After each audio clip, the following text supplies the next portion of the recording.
1984 ਜੂਨ ਦੇ ਵਿੱਚ ਜਿਸ ਤਰੀਕੇ ਦੇ ਨਾਲ ਇੰਦਰਾ ਗਾਂਧੀ ਨੇ ਜਾਣ ਬੁੱਝ ਕੇ ਸਿੱਖਾਂ ਦੇ ਉਸ ਮੁਕੱਦਸ ਸਥਾਨ ਪਾਵਨ ਪਵਿੱਤਰ ਸੱਚਖੰਡ ਸ੍ਰੀ ਹਰਿਮੰਦਰ ਸਾਹਿਬ ਅਕਾਲ ਤਖਤ ਸਾਹਿਬ ਢਹਿ ਢੇਰੀ ਕੀਤਾ। ਉਸ ਸਥਾਨ ਦੇ ਉੱਤੇ ਟੈਂਕ ਭੇਜੇ, ਉਸ ਸਥਾਨ ਦੀ ਪਾਵਨ ਪਵਿੱਤਰ ਸਥਾਨ ਦੀ ਬੇਪਤੀ ਕੀਤੀ ਜੋ ਕਿਸੇ ਵੇਲੇ ਮੁਗਲਾਂ ਦੇ ਰਾਜ ਦੇ ਵਿੱਚ ਹੁੰਦਾ ਸੀ, ਜੋ ਕਿਸ ਵੇਲੇ ਅੰਗਰੇਜ਼ਾਂ ਦੇ ਰਾਜ ਦੇ ਵਿੱਚ ਹੁੰਦਾ ਸੀ। ਉਸ ਤੋਂ ਕਿਤੇ ਵੱਧ ਇੰਦਰਾ ਗਾਂਧੀ ਨੇ ਉਸ ਪਾਵਨ ਪਵਿੱਤਰ ਸਥਾਨ ਤੇ ਕੀਤਾ ਕਿ ਜੇ ਹਰਿਮੰਦਰ ਸਾਹਿਬ ਖਾੜਕੂ ਸਨ ਤੇ ਜਿਹੜਾ ਬਾਕੀ ਤੁਸੀਂ 47 ਜਗ੍ਹਾ ਦੇ ਉੱਤੇ ਗੁਰਦੁਆਰਿਆਂ ਸਾਹਿਬ ਦੇ ਵਿੱਚ ਫੌਜ ਭੇਜੀ, ਤੁਸੀਂ ਪੁਲਿਸ ਭੇਜੀ, ਉੱਥੇ ਕੌਣ ਸਨ, ਉਹ ਕਿਵੇਂ ਚਲੇ ਗਏ? ਇਹ ਸਾਰਾ ਦਾ ਸਾਰਾ ਕੁਝ ਕੇਵਲ ਔਰ ਕੇਵਲ ਸਿੱਖ ਕੌਮ ਨੂੰ ਖਤਮ ਕਰਨ ਦੇ ਲਈ ਜੋ ਜ਼ਕਰੀਆ ਖਾਨ ਕਰਦਾ ਸੀ, ਜੋ ਔਰੰਗਜ਼ੇਬ ਕਰਦਾ ਸੀ, ਜੋ ਮੀਰ ਮੰਨੂ ਕਰਦਾ ਸੀ, ਉਸੇ ਨਕਸ਼ੇ ਕਦਮ ਤੇ ਚੱਲਦੇ ਹੋਏ ਸਿੱਖਾਂ ਦੀ ਕੌਮ ਨੂੰ ਖਤਮ ਕਰਨਾ ਚਾਹੁੰਦੀ ਸੀ ਇੰਦਰਾ ਗਾਂਧੀ। ਜੇ ਇੰਦਰਾ ਗਾਂਧੀ ਦਾ ਕਤਲ ਨਾ ਵੀ ਹੁੰਦਾ ਤੇ ਇਹ ਨਸਲਕੁਸ਼ੀ ਫਿਰ ਵੀ ਕਿਸੇ ਬਹਾਨੇ ਹੋਣੀ ਸੀ, ਕਿਉਂਕਿ ਲਿਸਟਾਂ ਇਸੇ ਕਰਕੇ ਤਿਆਰ ਕੀਤੀਆਂ ਗਈਆਂ ਸਨ। ਜੋ ਡੰਡੇ, ਤਲਵਾਰਾਂ, ਭਾਲੇ, ਜੋ ਚਿੱਟਾ ਪਾਊਡਰ, ਇਹ ਸਾਰਾ ਕੁਝ ਰੱਖਿਆ ਗਿਆ ਸੀ, ਇਹ ਇੱਕ ਸੋਚੀ ਸਮਝੀ ਸਾਜ਼ਿਸ਼ ਦੇ ਤਹਿਤ ਸੀ। ਇਹ ਦਿਨ ਕਦੇ ਵੀ ਭੁਲਾਇਆ ਨਹੀਂ ਜਾ ਸਕਦਾ। ਸਿੱਖ ਕੌਮ ਆਪਣੇ ਸ਼ਹੀਦਾਂ ਨੂੰ ਕਦੀ ਭੁੱਲ ਨਹੀਂ ਸਕਦੀ, ਵੱਡੇ ਘੱਲੂਘਾਰੇ ਨੂੰ ਕਦੀ ਭੁੱਲ ਨਹੀਂ ਸਕਦੀ, ਛੋਟੇ ਘੱਲੂਘਾਰੇ ਨੂੰ ਕਦੇ ਭੁੱਲ ਨਹੀਂ ਸਕਦੀ, ਔਰ 1984 ਨੂੰ ਕਦੇ ਭੁਲਾਇਆ ਨਹੀਂ ਜਾ ਸਕਦਾ। ਪਰਮ ਸਤਿਕਾਰਯੋਗ ਸਾਧ ਸੰਗਤ ਜੀ, ਆਓ ਫਤਿਹ ਦੀ ਸਾਂਝ ਕਰੀਏ ਜੀ। ਵਾਹਿਗੁਰੂ ਜੀ ਕਾ ਖਾਲਸਾ, ਵਾਹਿਗੁਰੂ ਜੀ ਕੀ ਫਤਿਹ। 1984 ਦਾ ਜੋ ਸਿੱਖ ਨਸਲਕੁਸ਼ੀ ਕੀਤੀ ਗਈ, ਅੱਜ ਇਸ ਨੂੰ 41 ਸਾਲ ਹੋ ਗਏ ਹਨ। ਦਿੱਲੀ ਸਿੱਖ ਗੁਰਦੁਆਰਾ ਪ੍ਰਬੰਧਕ ਕਮੇਟੀ ਵੱਲੋਂ 1984 ਦੇ ਵਿੱਚ ਸਮੂਹ ਸ਼ਹੀਦ ਹੋਏ ਸਿੰਘ ਸਿੰਘਣੀਆਂ, ਭੁਜੰਗੀਆਂ, ਬੱਚੀਆਂ, ਉਹਨਾਂ ਨੂੰ ਸਿਜਦਾ ਕਰਦੇ ਹੋਏ ਅੱਜ ਉਹਨਾਂ ਨੂੰ ਯਾਦ ਕੀਤਾ ਜਾ ਰਿਹਾ ਹੈ। ਇਹ ਉਹ ਸਮਾਂ ਸੀ ਜਿਸ ਵੇਲੇ ਇੰਦਰਾ ਗਾਂਧੀ ਦਾ ਸੌਦਾ ਲਾਇਆ। ਉਹਨਾਂ ਮਹਾਨ ਸਿੱਖਾਂ ਨੇ ਭਾਈ ਬੇਅੰਤ ਸਿੰਘ ਜੀ, ਭਾਈ ਸਤਵੰਤ ਸਿੰਘ ਜੀ, ਭਾਈ ਕੇਰ ਸਿੰਘ ਜੀ, ਤੇ ਉਸ ਤੋਂ ਬਾਅਦ ਕਾਂਗਰਸ ਦੇ ਗੁੰਡਿਆਂ ਨੇ ਜਿਸ ਤਰੀਕੇ ਦੇ ਨਾਲ ਦਿੱਲੀ ਦੇ ਵਿੱਚ ਅਤੇ ਹਿੰਦੁਸਤਾਨ ਦੇ ਹੋਰ ਬਹੁਤ ਸਾਰੇ ਸ਼ਹਿਰਾਂ ਦੇ ਵਿੱਚ ਜੋ ਉਹਨਾਂ ਨੇ ਗੁੰਡਾਗਰਦੀ ਮਚਾਈ, ਇੱਕ ਸੋਚੀ ਸਮਝੀ ਸਾਜ਼ਿਸ਼ ਦੇ ਤਹਿਤ ਸਿੱਖਾਂ ਦੇ ਚੁਣ ਕੇ ਕਤਲੇਆਮ ਕੀਤਾ, ਧੀਆਂ ਭੈਣਾਂ ਦੀ ਬੇਪਤੀ ਕੀਤੀ। ਮੈਂ ਸਮਝਦਾ ਕਿ ਜੇ ਕਿਤੇ ਕਾਂਗਰਸ ਦੇ ਉਸ ਇੰਦਰਾ ਗਾਂਧੀ ਨੂੰ ਸੌਦਾ ਨਾ ਲਾਇਆ ਹੁੰਦਾ, ਜੇ ਕਿਤੇ ਉਹ ਵੱਜ ਜਾਂਦੀ ਤੇ ਸਿੱਖਾਂ ਦਾ ਉਹਨੇ ਕੀ ਹਾਲ ਕਰਨਾ ਸੀ, ਇਹ ਤੁਸੀਂ ਸਮਝ ਸਕਦੇ ਹੋ। 1984 ਜੂਨ ਦੇ ਵਿੱਚ ਜਿਸ ਤਰੀਕੇ ਦੇ ਨਾਲ ਇੰਦਰਾ ਗਾਂਧੀ ਨੇ ਜਾਣ ਬੁੱਝ ਕੇ ਸਿੱਖਾਂ ਦੇ ਉਸ ਮੁਕੱਦਸ ਸਥਾਨ ਪਾਵਨ ਪਵਿੱਤਰ ਸੱਚਖੰਡ ਸ੍ਰੀ ਹਰਿਮੰਦਰ ਸਾਹਿਬ ਅਕਾਲ ਤਖਤ ਸਾਹਿਬ ਢਹਿ ਢੇਰੀ ਕੀਤਾ, ਉਸ ਸਥਾਨ ਦੇ ਉੱਤੇ ਟੈਂਕ ਭੇਜੇ, ਉਸ ਸਥਾਨ ਦੀ ਪਾਵਨ ਪਵਿੱਤਰ ਸਥਾਨ ਦੀ ਬੇਪਤੀ ਕੀਤੀ ਜੋ ਕਿਸੇ ਵੇਲੇ ਮੁਗਲਾਂ ਦੇ ਰਾਜ ਦੇ ਵਿੱਚ ਹੁੰਦਾ ਸੀ, ਜੋ ਕਿਸ ਵੇਲੇ ਅੰਗਰੇਜ਼ਾਂ ਦੇ ਰਾਜ ਦੇ ਵਿੱਚ ਹੁੰਦਾ ਸੀ। ਉਸ ਤੋਂ ਕਿਤੇ ਵੱਧ ਇੰਦਰਾ ਗਾਂਧੀ ਨੇ ਉਸ ਪਾਵਨ ਪਵਿੱਤਰ ਸਥਾਨ ਤੇ ਕੀਤਾ। ਜੇ ਉਸ ਵੇਲੇ ਇਹ ਕਿਹਾ ਜਾਂਦਾ ਸੀ ਕਿ ਹਰਿਮੰਦਰ ਸਾਹਿਬ ਦੇ ਵਿੱਚ ਖਾੜਕੂ ਉੱਥੇ ਛੁਪੇ ਹੋਏ ਹਨ, ਉੱਥੇ ਬੈਠੇ ਹੋਏ ਹਨ।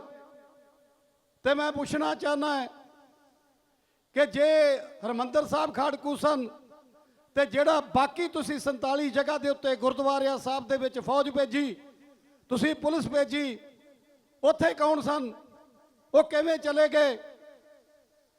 ਇਹ ਸਾਰਾ ਦਾ ਸਾਰਾ ਕੁਝ ਕੇਵਲ ਔਰ ਕੇਵਲ ਸਿੱਖ ਕੌਮ ਨੂੰ ਖਤਮ ਕਰਨ ਦੇ ਲਈ, ਜੋ ਜ਼ਕਰੀਆ ਖਾਨ ਕਰਦਾ ਸੀ, ਜੋ ਔਰੰਗਜ਼ੇਬ ਕਰਦਾ ਸੀ, ਜੋ ਮੀਰ ਮੰਨੂ ਕਰਦਾ ਸੀ, ਉਸੇ ਨਕਸ਼ੇ ਕਦਮ ਤੇ ਚੱਲਦੇ ਹੋਏ ਸਿੱਖਾਂ ਦੀ ਕੌਮ ਨੂੰ ਖਤਮ ਕਰਨਾ ਚਾਹੁੰਦੀ ਸੀ ਇੰਦਰਾ ਗਾਂਧੀ। ਜਿਸ ਕਰਕੇ ਉਸ ਨੇ 1984 ਦੇ ਵਿੱਚ ਪਹਿਲੇ ਸ਼੍ਰੀ ਦਰਬਾਰ ਸਾਹਿਬ ਦੇ ਉੱਤੇ ਹਮਲਾ ਕਰਾਇਆ, ਉੱਥੇ ਨਿਰਦੋਸ਼ਾਂ ਨੂੰ ਸ਼ਹੀਦ ਕਰਾਇਆ। ਔਰ ਫਿਰ 1984 ਦੀ, ਜਿਸ ਤਰ੍ਹਾਂ ਹੁਣੇ ਫੂਲਕਾ ਸਾਹਿਬ ਦੱਸ ਰਹੇ ਸਨ ਕਿ ਇਹ ਲਿਸਟ ਪਹਿਲਾਂ ਤਿਆਰ ਹੋ ਚੁੱਕੀ ਸੀ। ਜੇ ਇੰਦਰਾ ਗਾਂਧੀ ਦਾ ਕਤਲ ਨਾ ਵੀ ਹੁੰਦਾ ਤੇ ਇਹ ਨਸਲਕੁਸ਼ੀ ਫਿਰ ਵੀ ਕਿਸੇ ਬਹਾਨੇ ਹੋਣੀ ਸੀ, ਕਿਉਂਕਿ ਲਿਸਟਾਂ ਇਸੇ ਕਰਕੇ ਤਿਆਰ ਕੀਤੀਆਂ ਗਈਆਂ ਸਨ। ਜੋ ਡੰਡੇ, ਤਲਵਾਰਾਂ, ਭਾਲੇ, ਜੋ ਚਿੱਟਾ ਪਾਊਡਰ, ਇਹ ਸਾਰਾ ਕੁਝ ਰੱਖਿਆ ਗਿਆ ਸੀ। ਇਹ ਇੱਕ ਸੋਚੀ ਸਮਝੀ ਸਾਜ਼ਿਸ਼ ਦੇ ਤਹਿਤ ਸੀ। ਇਹ ਦਿਨ ਕਦੇ ਵੀ ਭੁਲਾਇਆ ਨਹੀਂ ਜਾ ਸਕਦਾ। ਸਿੱਖ ਕੌਮ ਆਪਣੇ ਸ਼ਹੀਦਾਂ ਨੂੰ ਕਦੀ ਭੁੱਲ ਨਹੀਂ ਸਕਦੀ, ਵੱਡੇ ਘੱਲੂਘਾਰੇ ਨੂੰ ਕਦੀ ਭੁੱਲ ਨਹੀਂ ਸਕਦੀ, ਛੋਟੇ ਘੱਲੂਘਾਰੇ ਨੂੰ ਕਦੇ ਭੁੱਲ ਨਹੀਂ ਸਕਦੀ, ਔਰ 1984 ਨੂੰ ਕਦੇ ਭੁਲਾਇਆ ਨਹੀਂ ਜਾ ਸਕਦਾ। ਜਿਹੜੇ ਕਹਿੰਦੇ ਸਨ, ਜਿਹੜੇ ਸਾਡੇ ਸੱਪ ਦੇ ਬੁੱਕਲ ਹਨ, ਬੁੱਕਲ ਦੇ ਸੱਪ ਹਨ, ਉਹ ਕਹਿੰਦੇ ਸੀ 1984 ਭੁੱਲ ਜਾਣੀ ਚਾਹੀਦੀ ਆ। ਲੇਕਿਨ ਮੈਂ ਦੱਸਣਾ ਚਾਹੁੰਦਾ ਸਾਧ ਸੰਗਤ ਜੀ, ਜਿਹੜੇ ਕਹਿੰਦੇ ਸੀ 1984 ਭੁੱਲ ਜਾਣੀ ਚਾਹੀਦੀ ਆ, ਸਿੱਖਾਂ ਨੇ ਉਹਨਾਂ ਨੂੰ ਭੁਲਾ ਦਿੱਤਾ। ਅੱਜ ਉਹ ਤੜਫਦੇ ਪਏ ਆ। ਲੇਕਿਨ ਇਹ ਸਾਡੀਆਂ ਮਾਤਾਵਾਂ, ਭੈਣਾਂ, ਇਹਨਾਂ ਨੂੰ ਉਹ ਦਿਨ ਕਦੀ ਨਹੀਂ ਭੁੱਲ ਸਕਦਾ ਜਦੋਂ ਇਹ ਆਪਣੀ ਫਰਿਆਦ ਲੈ ਕੇ ਜਾਂਦੇ ਸਨ ਤੇ ਅੱਗੋਂ ਕਿਸ ਤਰੀਕੇ ਦੇ ਨਾਲ ਉਹ ਪੰਜਾਬੀ ਬਾਗ ਤੋਂ, ਆਪਣੀ ਕੋਠੀ ਤੋਂ ਇਹਨਾਂ ਸਾਡੀਆਂ ਮਾਵਾਂ ਭੈਣਾਂ ਦੀ ਬੇਇੱਜ਼ਤੀ ਕਰਦੇ ਸਨ।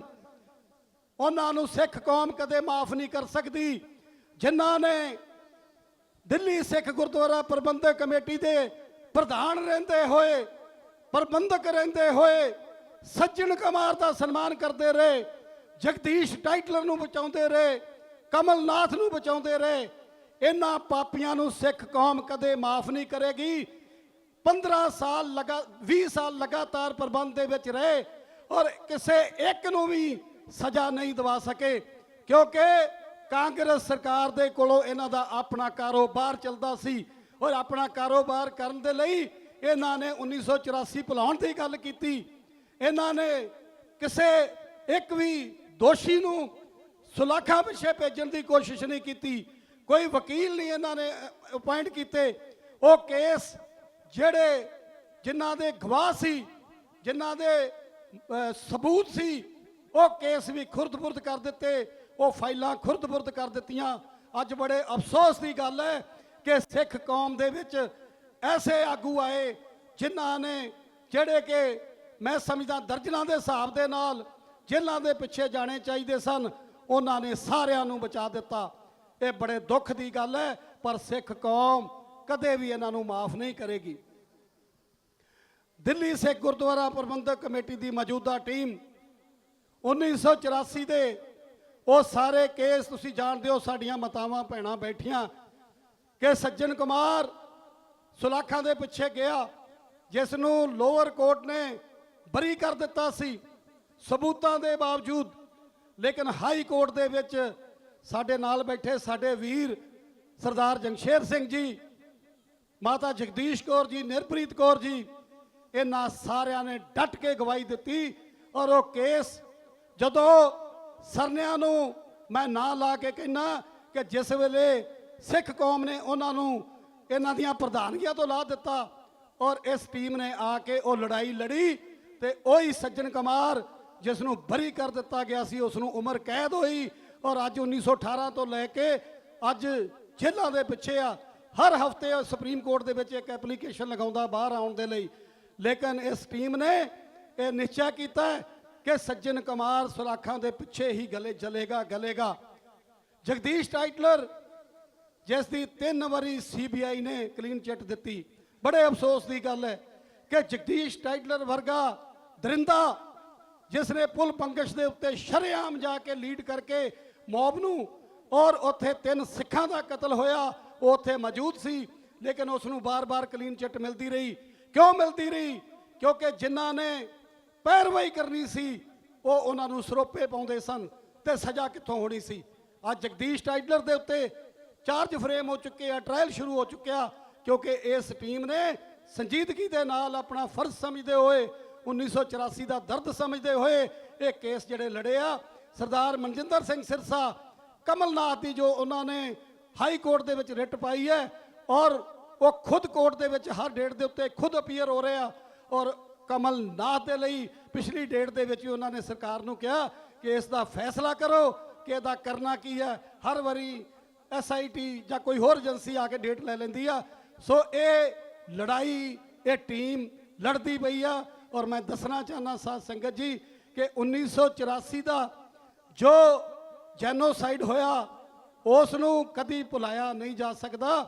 ਔਰ ਸਾਡੀਆਂ ਭੈਣਾਂ, ਮਾਤਾਵਾਂ, ਬੱਚੇ ਜੋ ਭੁਗਤ ਭੋਗੀ ਹਨ, ਜਿਨ੍ਹਾਂ ਦੇ ਪਰਿਵਾਰ ਚਲੇ ਗਏ, ਜਿਨ੍ਹਾਂ ਦੇ ਜੀ ਚਲੇ ਗਏ। ਮੈਨੂੰ ਯਾਦ ਹੈ ਮੈਂ ਕਿਤਾਬ ਦੇ ਵਿੱਚ ਪੜ੍ਹ ਰਿਹਾ ਸੀ ਤਰਲੋਕਪੁਰੀ ਦਾ ਇਨਸੀਡੈਂਟ ਕਿ ਕਿਸ ਤਰੀਕੇ ਦੇ ਨਾਲ ਮੌਬ ਆਉਂਦੀ ਆ, ਔਰ ਮੌਬ ਜਦੋਂ ਸਿੰਘਾਂ ਦੇ ਕੋਲ ਹਥਿਆਰ ਵੇਖਦੀ ਆ ਤੇ ਵਾਪਸ ਭੱਜ ਜਾਂਦੇ ਆ। ਮੁਕਾਬਲਾ ਕਰਨ ਦੇ ਯੋਗ ਨਹੀਂ ਸੀ ਉਹ, ਲੇਕਿਨ ਉਸ ਵੇਲੇ ਸਰਕਾਰੀ ਪੁਲਿਸ ਆਉਂਦੀ ਆ, ਔਰ ਪੁਲਿਸ ਆ ਕੇ ਬਹਾਨੇ ਦੇ ਨਾਲ ਉਹ ਸਾਰੇ ਤਰਲੋਕਪੁਰੀ ਦੇ ਵੀਰਾਂ ਦੇ ਕੋਲੋਂ ਹਥਿਆਰ ਲੈ ਲੈਂਦੇ ਆ। ਜੋ ਉਹਨਾਂ ਦੇ ਕੋਲ ਹਥਿਆਰ ਸੀ, ਡੰਡੇ ਸੀ, ਸੋਟੀਆਂ ਸੀ, ਤਲਵਾਰਾਂ ਸੀ, ਲੈ ਲੈਂਦੀ ਆ। ਔਰ ਉਸ ਤੋਂ ਅੱਧੇ ਘੰਟੇ ਬਾਅਦ ਫਿਰ ਉਹ ਦਰਿੰਦੇ ਆਉਂਦੇ ਆ, ਪੁਲਿਸ ਉਹਨਾਂ ਨੂੰ ਭੇਜਦੀ, ਪੁਲਿਸ ਉੱਥੇ ਖੜੀ ਸੀ। ਔਰ ਫਿਰ ਉਸ ਵੇਲੇ ਜੋ 700 ਸਿੱਖਾਂ ਦਾ ਉੱਥੇ ਕਤਲੇਆਮ ਹੋਇਆ, ਜੋ ਭੈਣਾਂ ਦੀ ਬੇਪਤੀ ਹੋਈ।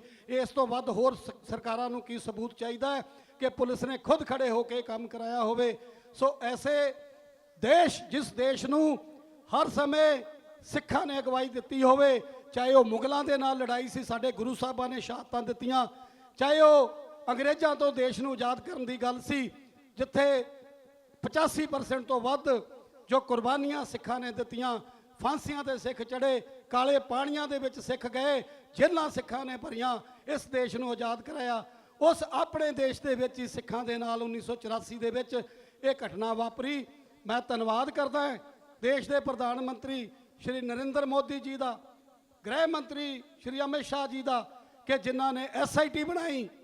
ਔਰ ਉਹੀ SIT, ਉਹੀ CBI ਜਿਹੜੀ 35 ਸਾਲਾਂ ਤੋਂ ਕਲੀਨ ਚਿੱਟ ਦੇ ਰਹੀ ਸੀ, ਉਹੀ ਏਜੰਸੀਆਂ ਨੇ ਸੱਜਣ ਕੁਮਾਰ ਦੇ ਖਿਲਾਫ ਕੇਸ ਬਣਾਇਆ।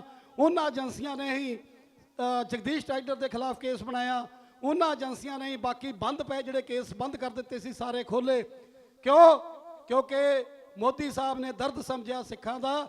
ਔਰ ਇਹ ਜੋ SIT ਔਰ CBI ਬਣਾਈ, ਉਸ SIT CBI ਨੇ ਇਹਨਾਂ ਦਰਿੰਦਿਆਂ ਨੂੰ ਇਹਨਾਂ ਦੇ ਇਲਜ਼ਾਮ ਤੱਕ ਪਹੁੰਚਾਇਆ। ਸੋ ਮੈਂ ਜਿੱਥੇ ਭਾਰਤ ਸਰਕਾਰ ਦਾ ਧੰਨਵਾਦ ਕਰਦਾ ਹਾਂ ਕਿ ਉਹਨਾਂ ਨੇ ਜੋ ਦਰਦ ਸਮਝਦੇ ਹੋਏ ਜਦੋਂ ਸਰਕਾਰ ਉਹਨਾਂ ਦੀ ਬਣੀ ਤੇ ਉਹਨਾਂ ਨੇ ਇਹ ਸਾਰਾ ਕੁਝ ਕੀਤਾ। ਲੇਕਿਨ ਮੈਂ ਦਿੱਲੀ ਦੀ ਸਰਕਾਰ ਨੂੰ ਵੀ ਅਪੀਲ ਕਰਾਂਗਾ ਕਿ ਜਿਸ ਤਰੀਕੇ ਦੇ ਨਾਲ ਸਰਦਾਰ ਆਤਮਾ ਸਿੰਘ ਲੁਬਾਣਾ ਜੀ ਕਹਿ ਰਹੇ ਸਨ ਕਿ 1984 ਦਾ ਜੋ ਮਸਲਾ ਹੈ, ਜੋ ਤਿਲਕ ਵਿਹਾਰ ਖਾਸ ਕਰਕੇ ਸਾਡੀ ਕਲੋਨੀ ਆ, ਉਸ ਕਲੋਨੀ ਦੇ ਵਿੱਚ ਬਿਜਲੀ ਦੇ ਮੀਟਰਾਂ ਦਾ ਜੋ ਇਸ਼ੂ ਬਾਰ-ਬਾਰ ਚੱਲਦਾ ਹੈ, ਜੋ ਉੱਥੋਂ ਦੇ ਜੋ ਅਲਾਟ ਹੋਏ ਸੀ ਮਕਾਨ, ਉਹਨਾਂ ਦੇ ਨਾਮ ਦੇ ਉੱਤੇ ਅਜੇ ਤੱਕ ਨਹੀਂ ਕੀਤੇ ਗਏ। ਅਸੀਂ ਵੀ ਆਪਣੇ ਲੈਵਲ ਦੇ ਉੱਤੇ ਇਹ ਸਾਰੀ ਕਾਰਵਾਈ ਕਰਾਵਾਂਗੇ। ਲੇਕਿਨ ਮੈਂ ਮੀਡੀਆ ਦੇ ਮਾਧਿਅਮ ਨਾਲ ਵੀ ਬੇਨਤੀ ਕਰਦਾ ਦਿੱਲੀ ਸਰਕਾਰ ਨੂੰ ਕਿ ਉਹ ਤੁਰੰਤ ਇਸ ਦੇ ਉੱਤੇ ਕਾਰਵਾਈ ਕਰਕੇ, ਜਿੱਥੇ ਮੋਦੀ ਸਾਹਿਬ ਨੇ ਇਹਨਾਂ ਦੀ ਦਰਦ ਸੁਣ ਕੇ ਇੰਨਾ ਕੁਝ ਕੀਤਾ ਹੈ, ਉੱਥੇ ਦਿੱਲੀ ਸਰਕਾਰ ਵੀ ਆਪਣਾ ਫਰਜ਼ ਨਿਭਾਵੇ ਔਰ ਇਹਨਾਂ ਨੂੰ ਬਣਦੇ ਹੱਕ ਜਿਹੜੇ ਆ ਉਹ ਦਿੱਤੇ ਜਾਣ। ਹਮੇਸ਼ਾ ਹੀ ਦਿੱਲੀ ਸਿੱਖ ਗੁਰਦੁਆਰਾ ਪ੍ਰਬੰਧਕ ਕਮੇਟੀ ਆਪਣੇ ਉਹਨਾਂ ਸ਼ਹੀਦਾਂ ਨੂੰ ਸਜਦਾ ਕਰਦੀ ਰਹੇਗੀ ਔਰ ਉਹਨਾਂ ਦੇ ਪਰਿਵਾਰਾਂ ਦੇ ਨਾਲ ਖੜੀ ਹੋਏਗੀ ਜਿਹੜੇ ਕੌਮ ਦੇ ਲਈ ਸ਼ਹੀਦ ਹੋਏ ਆ। ਸੋ ਬਹੁਤ ਬਹੁਤ ਧੰਨਵਾਦ। ਅੱਜ ਅਸੀਂ ਉਹਨਾਂ ਨੂੰ ਸ਼ਹੀਦਾਂ ਨੂੰ ਇੱਕ ਵਾਰ ਫਿਰ ਸਜਦਾ ਕਰਦੇ ਆ। ਔਰ ਮੈਂ ਧੰਨਵਾਦ ਕਰਦਾ ਹਾਂ ਸਰਦਾਰ ਜੰਗਸ਼ੇਰ ਸਿੰਘ ਹੋਰਾਂ ਦਾ, ਜਿਨ੍ਹਾਂ ਨੇ ਸ਼ੇਰ ਦਿਲੀ ਦੇ ਨਾਲ ਸੱਜਣ ਕੁਮਾਰ ਵਰਗਿਆਂ ਦੀਆਂ ਧਮਕੀਆਂ ਤੋਂ ਨਾ ਡਰਦੇ ਹੋਏ ਇਸ ਦਾ ਮੁਕਾਬਲਾ ਕੀਤਾ।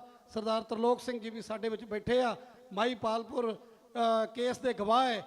ਇਹਨਾਂ ਦੇ ਪਿਤਾ ਜੀ ਨੂੰ ਉੱਥੇ ਮਾਈਪਾਲਪੁਰ ਇਹਨਾਂ ਦੀਆਂ ਦੁਕਾਨਾਂ ਜਲਾ ਦਿੱਤੀਆਂ, ਇਹਨਾਂ ਦੇ ਪਿਤਾ ਜੀ ਦਾ ਕਤਲ ਕਰ ਦਿੱਤਾ। ਲੇਕਿਨ ਇਹਨਾਂ ਭਰਾਵਾਂ ਨੇ ਜੋ ਗਵਾਹੀ ਦਿੱਤੀ, ਜਿਸ ਕਰਕੇ ਮਾਈਪਾਲਪੁਰ ਦੇ ਵਿੱਚ ਇੱਕ ਨਰੇਸ਼ ਰਾਵਤ ਨੂੰ ਫਾਂਸੀ ਦੀ ਸਜ਼ਾ ਹੋਈ ਤੇ ਉਸ ਦੇ ਨਾਲ ਦੂਸਰੇ ਦਾ ਕੀ ਨਾਮ ਹੈ, ਯਸ਼ਪਾਲ ਨੂੰ ਉਮਰ ਕੈਦ ਹੋਈ।